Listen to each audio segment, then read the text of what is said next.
Hello everyone, welcome to another episode of TCG Talk, back with another video, and today we're going to be going over some of the ProQuest decks from the most recent Calling at Cincinnati, the Classic Constructed side event that some people participated in.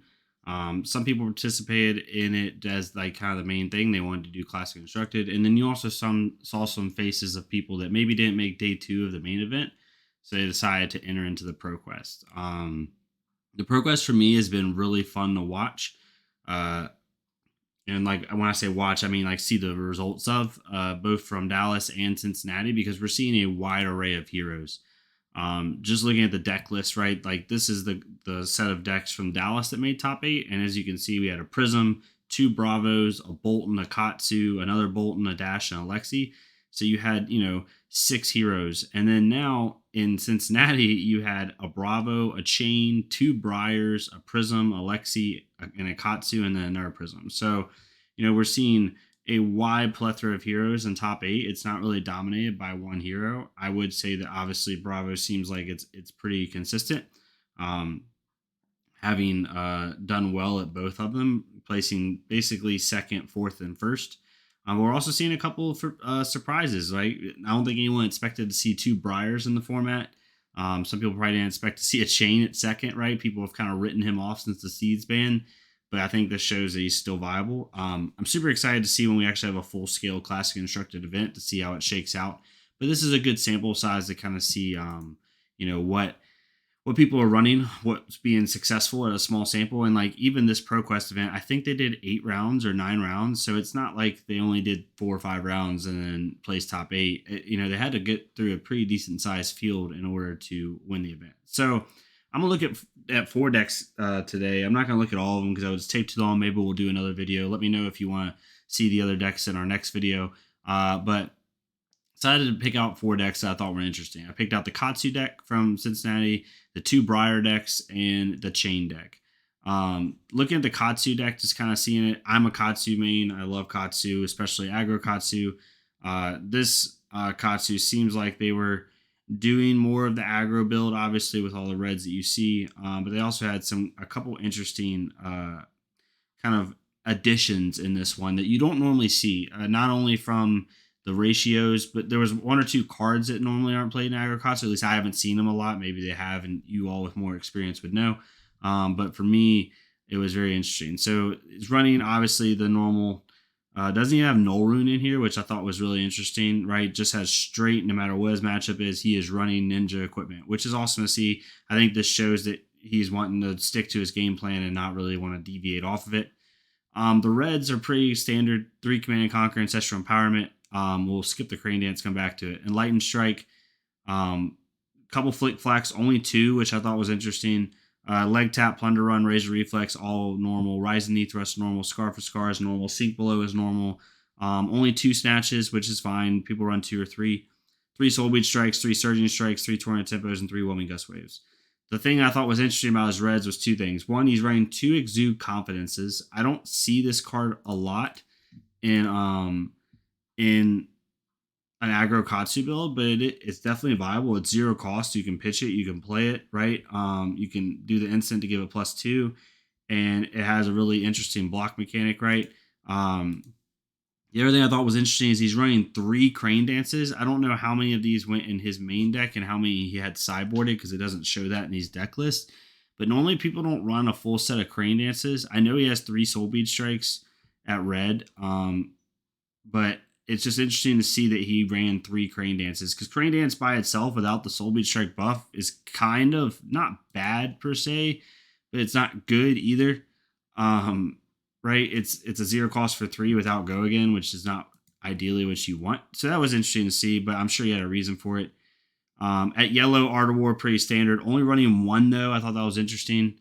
Running 2 McGincheys, I like that. I don't like running 3 McGincheys. I think McGinchey is something that you want to search for, not have in your hand, because you can't pitch it for your Kodachis because it's not a 0 cost, so it's kind of useless there. You don't want to block with it, so you really just want to search it. You want to hit that Whelming Gust Wave off Go Again and really search for the McGinchey and use that.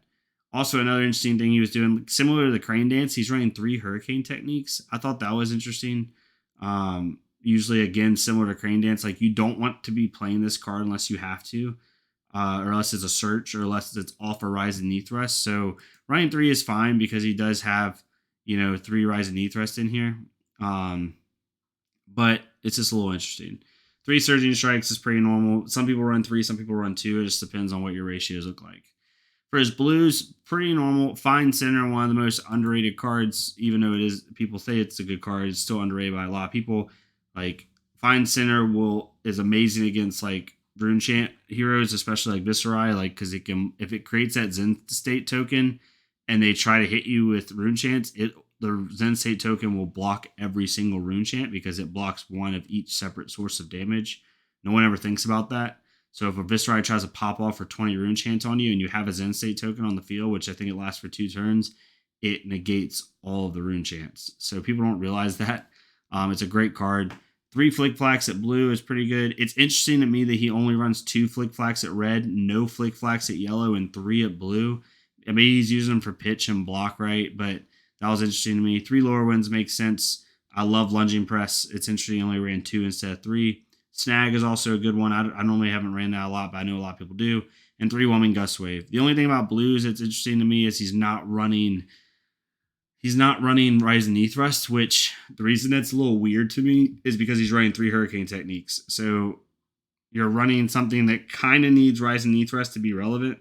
And because you can't pitch it for Gadachis because it doesn't cost 0, but you're only running 3 Rise and Knee Thrust in your whole deck. So it's just interesting to me that he did that route. But hey, he plays top 8, so he's definitely got a plan. Overall, this is a really good aggro Katsu build. It's got some interesting ratios. Maybe he was experimenting a little bit himself. But he went with what he thought was best, and he placed top 8. So good, congrats to him. This was Luke Hackbarth. He placed 8th with Katsu. Next one is Chris Higashi's Briar deck. My last video, if you want to go check it out, is a Briar deck that I've been building that's very similar to this one. This one is a little bit different than what I have, but it's very similar in that it's an extreme go wide. I'm going to throw 3 or 4 attacks at you a turn. Super high amount of 0 cost cards. Probably I'd say 70% of his cards are 0 cost. So he's running the standard Briar, what you would probably run with Briar: Tunic, Skullcap, Grasp the Arknight, and Scalers. Interesting that he didn't run Spellbound Creepers, but hey, maybe he just wants that guaranteed go again. I would have ran Spellbound Creepers personally. But he doesn't have a whole lot of Arcane in here besides Sonata, Crackle, Shockwave, and that looks about it. Yeah, he's running 2 sets of Shockwave, Sonata, and Crackle, so he doesn't have a ton of Arcane. So I can see why he maybe wouldn't run Spellbound, because it's going to pop after one time anyway. But it does block for one, which is nice. It's just interesting he ran Scalers, or at least didn't have Spellbound in his like sideboard equipment.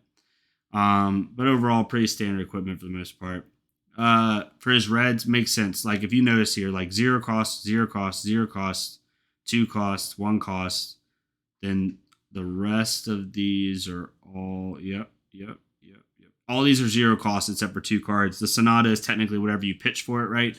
But the only non-0 cost cards in these reds are Command and Conquer and Electrify. So all of these cards can be played for no pitch. And then with his yellows, all of these cards can be played for no pitch except for Ninth of the Blade of the Blood Oath. And then his blues, same thing. All of them can be played. So it's interesting that he went with this. I love this build. I love the Go Wide Lightning build. I think it can create a bunch of embodiment of Earth tokens. It can be really oppressive. It sucks if it gets behind and you're being forced to block with no Earth tokens. That's a big feels bad. But if you can prevent that, if you can get a little bit ahead and consistently create 2 to 3 embodiment of Earth tokens, then you only have to block with 1 card on your defensive turn and then hit them again. So it's really good for that. I'm glad to see this deck. It placed 4th. So congrats to Chris on that. The other Briar deck we have is Brennan Patrick from Arsenal Pass. Sadly, he didn't make day 2 of the main event, but he decided to enter into the side event. He's running an Earth Briar build, and look at his equipment. Like, this dude's prepared for freaking everything. I love Bloodchief Skeleton. I think it's very viable. I think if you're already running something like an Ether Ironweave, or if you're not going to run Tunic, Bloodchief Skeleton is good because it blocks for 3, and if you can create even just one rune chant on off Grasp of the Arknight, you can then pop Bloodsheath, and now your next attack and attack action costs 1 less to play, which can mean the difference in anything. If you have 2 or 3 rune chants, then you basically can play 2 cards for free. So it's really good, especially in Earthbriar when some of your cards cost a lot or cost a decent amount, right? Pretty standard here for Earthbriar, Alm's Touch, Burgeoning, Bramble Spark. Channel Mount Heroic is amazing against Prism because it pops, it makes all your attacks basically pop or phantasms. So it's good for that, and it's good for just tall attacks. Command and Conquer, Lightning Strike, yep. Nothing crazy here. Vigor Rush is really nice to see. I think people are starting to see it. That's really good. I don't know if he was memeing with it or not. I know he posted on Twitter like I did good with my meme deck. I don't know if he said he's saying it's a meme deck and he was just being funny, or if other people said it was a meme deck and he was like proving them wrong. I don't know what he meant by that, but to me it seems like a good deck. So if this is a meme deck, then man, he's just on a different level. For yellow, Bramble Spark, Ninth Blade of the Blood Oath, Pulse of Candlehold's really good. And then finally for your blues, nothing crazy here. Tome of the Arknight's really good in Briar, I think. I think it's a very viable card because with Briar, you're typically running an even split of attack and non-attack actions because you want to be able to block well with your Earth tokens. So Tome of the Arknight's really good in that aspect, and it only costs 1 to play, and you possibly can draw 2 cards off of it. So it's really useful. The fact that he didn't run Weave Earth at red, but he ran it blue is interesting to me. I guess he's not really looking to care about the pump too much. He's wanting to use it for pitch maybe and for block. That's my guess, because he would have ran Weave Earth if he cared about the pump. So I guess that was his way of doing it. He is running Spellbound Creepers. I'm almost positive that was his main boots. Grasp the Arknight. He probably ran Tunic, I would guess, and Arcanite Skullcap, and then he probably had Skeleton and Crown Dichotomy in the back. So congrats to Brennan. He plays 4th as well, along with the other Briars. So 2 Briars in the top 4. That's pretty crazy. I think she's going to be really good because she is so diverse in what she can do and play that I think people are going to be able to bring some really... I'm still waiting for a Rune Champ Briar build. Still waiting for it.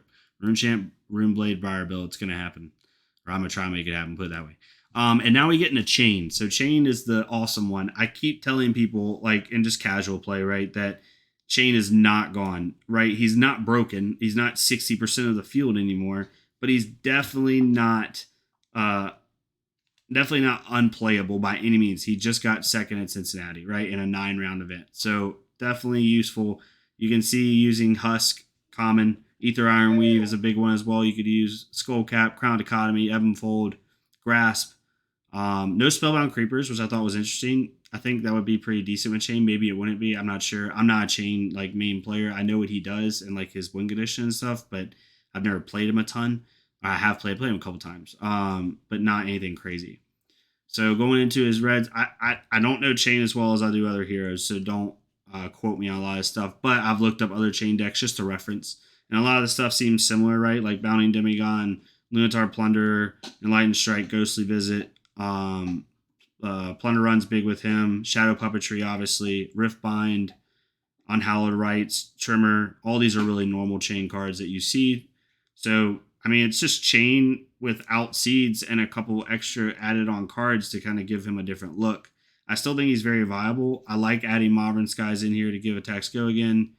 Ember Existence, really nice. Sting of Sorcery, adding in the Tales of Aria card. That's really nice. Vexing Malice as well. Yeah. I think this is a really good deck, and I think Chain's going to be fun to build. I'm going to try to build them in Blitz, too, just to have some fun with them and play new heroes. But it's really nice to see Chain at second so people can stop saying that Chain's gone, because I don't think he's even remotely gone.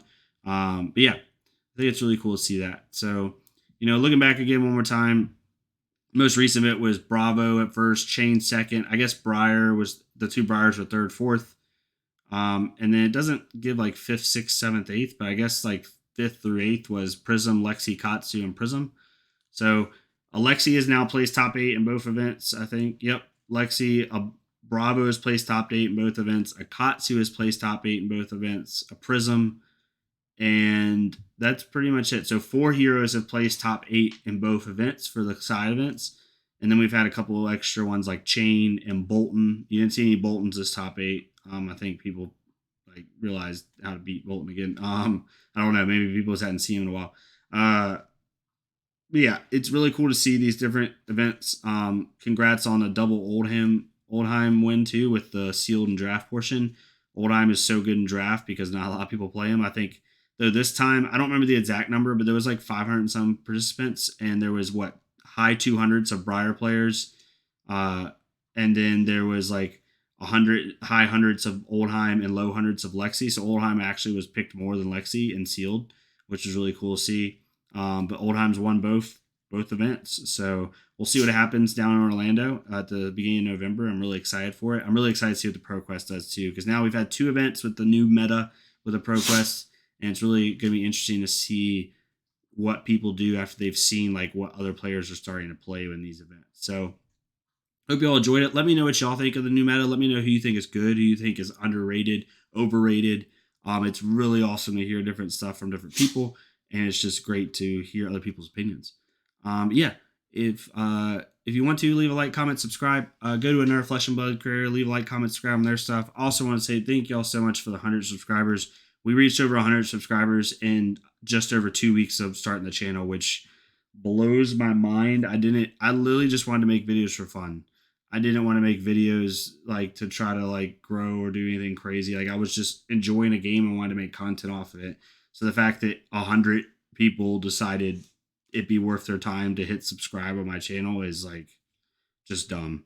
But thank y'all so much. I really appreciate it. Please let me know what you think of the videos. Let me know what you'd want me to do in the future. I really want to do what you all want to do. I want to be able to benefit you all most while also making content that's fun for the game. But yeah, thank y'all so much for tuning in to TCG Talk, and I'll talk to you guys next time. Thank you.